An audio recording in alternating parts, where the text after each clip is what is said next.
Почитувани граѓани, почитувани представници на медиумите. 2 години локална власт, 0 резултати.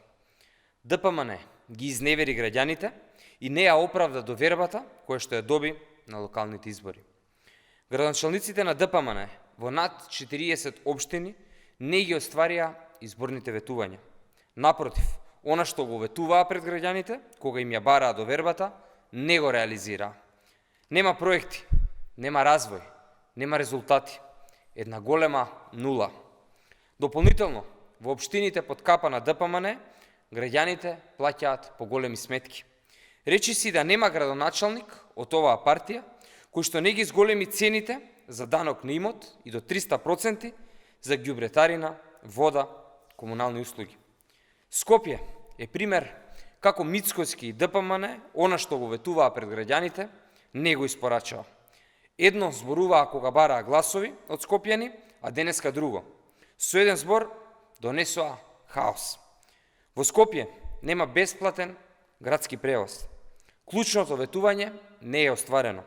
Нема нови 250 еколошки автобуси. Нема модерен, ниту еколошки транспорт. Наместо модерно Скопје, хаос, нечистотија и смет. Истото се случува и во Киселавода. Орце Ѓоргиевски целосно ги изневери граѓаните. Ги нема ветените проекти од програмата. Нема нова поликлиника која што ја ветуваше, нема ново основно училиште, нема гасификација на училиштата. Спортскиот центар со базен не го направи, а салата Раседник се распаѓа. Ѓоргиевски, кој јавно го гледаме со скапи часовници, дополнително ја задолжи општината, а со тоа и граѓаните. Идентично е и во Газибава. 2 години локална власт на ДПМН донесоа нов долг за граѓаните за 5 милиони евра. Ништо од ветената програма не е остварено.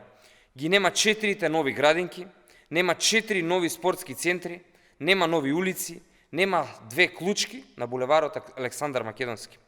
Има нечистотија, ѓубре и диви депонии. Сите овие факти ја покажуваат поразителната неспособност на градоначалниците од редовите на ДПМН. ДПМН ги разочара и ги изневери граѓаните.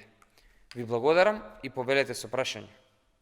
Доколку нема, ви благодарам.